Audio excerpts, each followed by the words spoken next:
Lord of the Mysteries. Chapter 195. Lockpicking expert Klein. A few seconds later, Klein activated his spirit vision and surveyed the room, only to find how extravagantly decorated Madame Sharon's room was.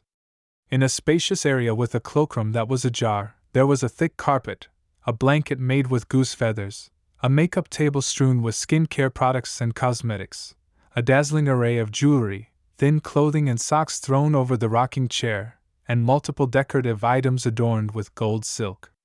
All of these entered Klein's field of vision. What attracted Klein's attention the most was an unfinished oil painting.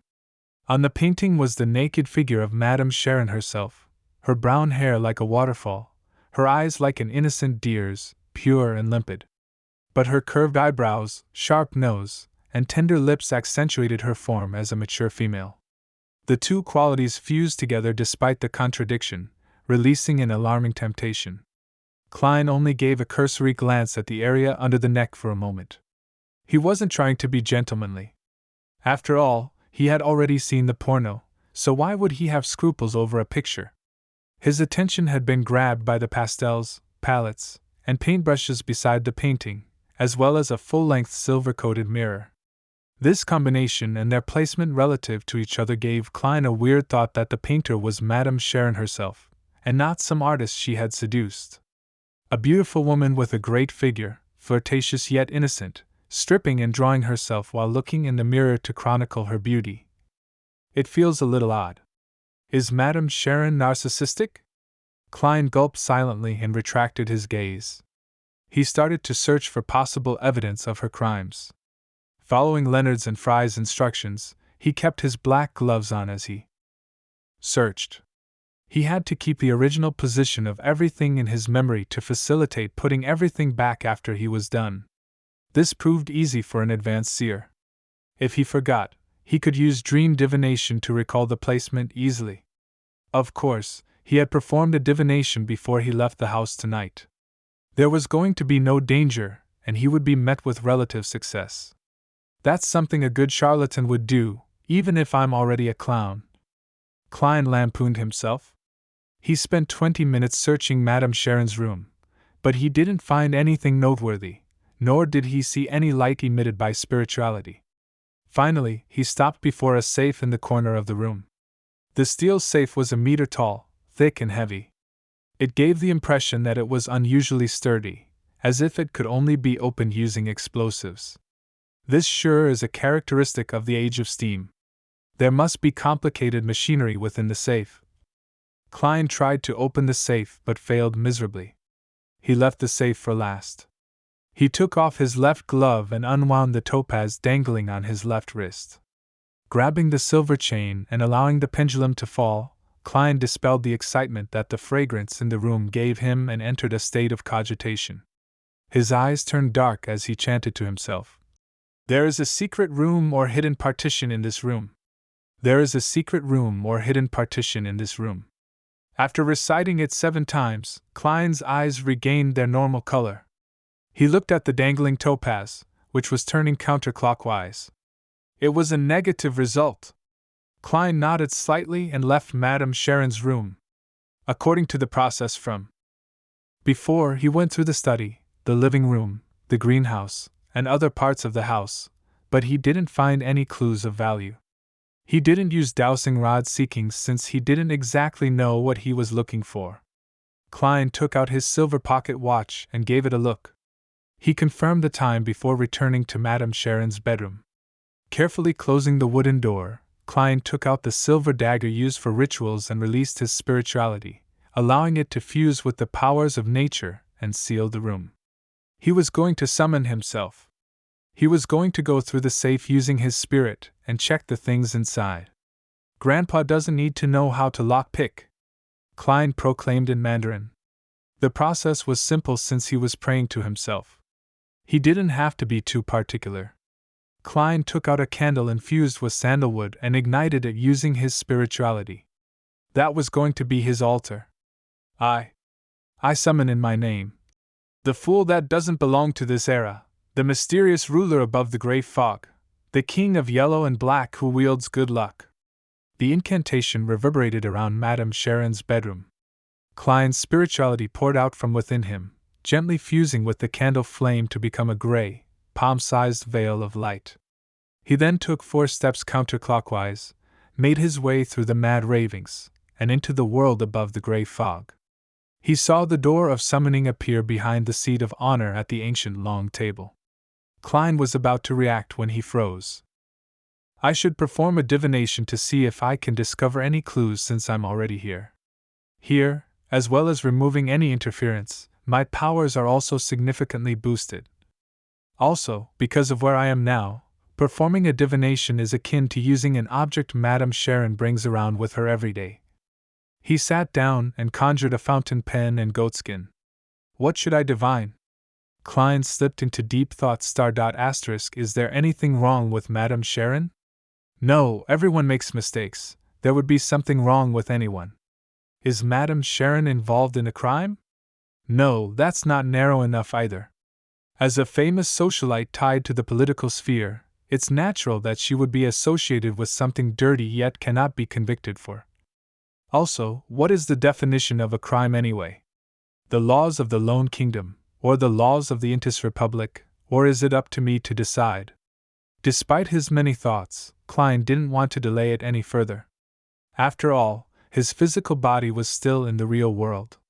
Thus, he decided to confirm the past few divinations he did regarding the incident.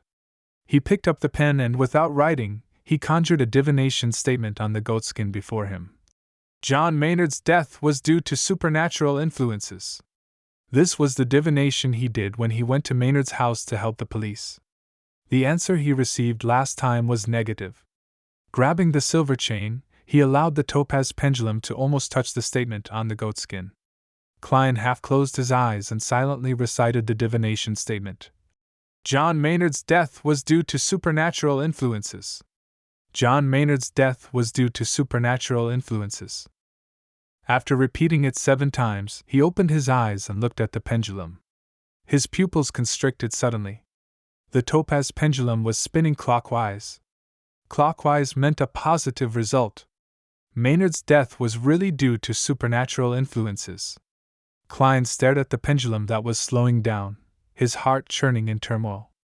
My divination back then was influenced, disrupted. Madame Sharon is a beyonder, a rather powerful beyonder? Or is there someone backing her, having helped in planning Maynard's death?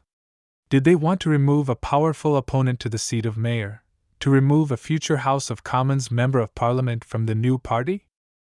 Many thoughts raced through his mind as Klein wrote a new divination statement. Madame Sharon is a beyonder. He recited the statement 7 times, still using the pendulum technique. Klein used the location he was at, as well as the information he knew regarding Madame Sharon, to complete the divination. He saw an answer. The answer was the clockwise rotation of the topaz pendulum. The answer was yes. Madame Sharon is a beyonder. Klein's nerves tensed. He didn't delay any further, immediately answering his own prayer and pushing open the mysterious door. After a moment of chaos and dizziness, he saw Madame Sharon's bedroom and himself. Klein floated to the front of the heavy safe and extended his right hand. He carefully extended his hand into the safe.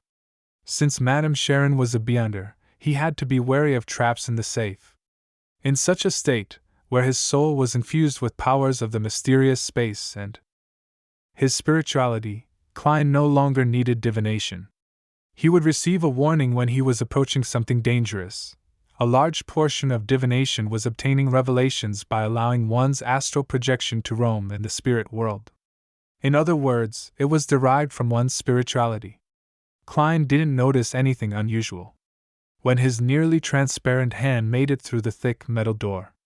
After sweeping his hand, he leaned forward, plunging his entire spirit into the safe.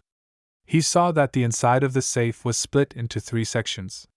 The first was filled with gold bars, thick stacks of cash, and even more precious jewelry. Another layer had sealed documents. Klein blew on them, but he didn't manage to flip them open to look at their contents. Yes, I'll have to try again with Mr. Azek's copper whistle. Klein had experimented with it previously. When he enveloped the flaring sun charm or Azek's copper whistle with his spirit, both the items were able to make it through obstacles, as if becoming illusory items themselves. The bottommost layer of the safe was rather strange. There was only a black and white photo there. On the photo was a suave young man. Madame Sharon's past lover? Were they forcefully broken apart, and Madame Sharon having no choice but to marry the old Baron and thus embarked on her path of debauchery by entering the beds of multiple men? But deep in her heart, she still harbors a pure space. Every night, when it's quiet, she takes out this photo and strokes it with tears on her face.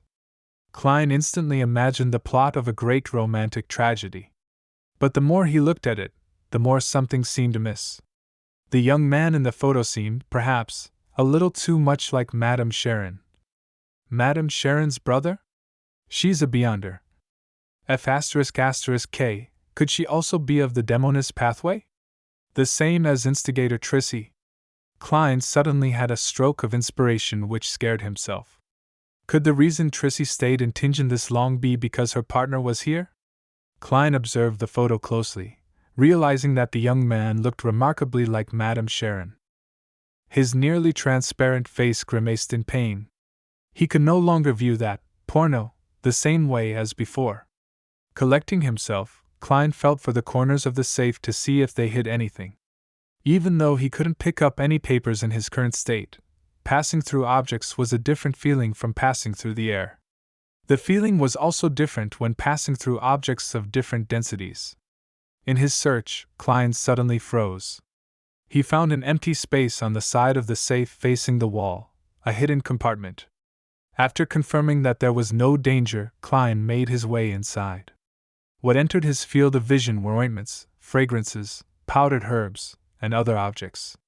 The centerpiece was a statue of a god that took the form of a skeleton. The statue was about the size of a palm, and probably of a beautiful girl.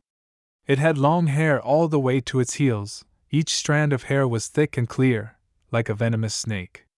Situated at the tip of every strand of hair was an eye, some closed, others open. Klein was shocked. He caught a whiff of an evil scent and hurried out of the hidden compartment. He now understood why his divination for any secret rooms or partitions in the room had failed.